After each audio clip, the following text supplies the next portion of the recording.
नमस्कार दोस्तों, आप सभी का स्वागत है आपके अपने चैनल द धर्म ज्ञान में। दोस्तों, आज इस वीडियो में मैं आपको बताऊंगा भगवान राम के अयोध्या लौटने के बाद क्या क्या कांड हुए। उत्तर कांड में भगवान राम के राजा बनने के बाद भगवान श्री राम अपनी पत्नी माता सीता के साथ सुखद जीवन व्यतीत करते हैं। कुछ समय बाद माता सीता गर्भवती हो जाती हैं, परंतु जब अयोध्या वासियों को माता सीता की अग्नि परीक्षा की सूचना मिलती है तो राज्य में आम जनता और प्रजा के दबाव में आकर भगवान राम अपनी पत्नी सीता को अनिच्छा से वन भेज देते हैं। वन में महर्षि वाल्मीकि माता सीता को अपने आश्रम में आश्रय देते हैं और वहीं कुछ दिनों बाद माता सीता भगवान राम के जुड़वा पुत्रों लव और कुश को जन्म देती है। लव और कुश महर्षि वाल्मीकि के शिष्य बन जाते हैं तथा उनसे शिक्षा ग्रहण करते हैं। दोस्तों, इसी आश्रम में महर्षि वाल्मीकि ने रामायण की रचना की और लव कुश को इसका ज्ञान दिया।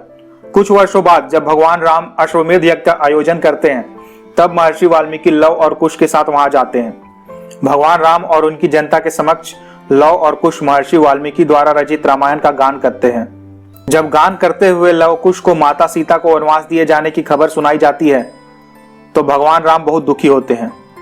तब वह माता सीता आती है तथा भगवान राम को माता सीता लव कुश के बारे में बताती है। भगवान राम को ज्ञात होता है कि लव कुश उनके ही पुत्र हैं, परंतु भगवान राम माता सीता को भरी सभा के सामने यह सिद्ध करने को बोलते हैं कि लव कुश भगवान राम के ही पुत्र हैं। सीता माता बार बार अग्नि परीक्षा देकर क्रोधित होकर कहती है कि यदि मैं पतिव्रता पत्नी हूं तो धरती माँ इसी वक्त मुझे अपनी गोद में समा ले। कुछ ही क्षणों बाद धरती के फटने पर माता सीता उसमें समा जाती है। इसके कुछ वर्षों बाद यमराज साधु भेष में आकर भगवान राम को यह सूचना देते हैं कि उनके राम अवतार का प्रयोजन अब पूरा हो चुका है और उनका यह जीवन काल भी समाप्त हो चुका है। श्री राम पहले ही हनुमान को पाताल भेज देते हैं एक अंगूठी ढूंढने, क्योंकि उन्हें पता था कि हनुमान रहेंगे तो राम अपना मानव रूप त्याग नहीं पाएंगे। भगवान राम अपने सभी सगे संबंधियों और गुरुजनों का आशीर्वाद लेकर सरयू नदी में प्रवेश करते हैं और वहीं से अपने वास्तविक विष्णु रूप को धारण कर वैकुंठ धाम को चले जाते हैं।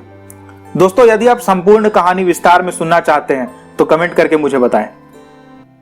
दोस्तों, यदि आपको इस चैनल पर दी गई जानकारी पसंद आती है तो सब्सक्राइब अवश्य करें तथा यदि आप किसी पात्र के बारे में अधिक जानकारी चाहते हैं तो हमें कमेंट करके अवश्य बताएं।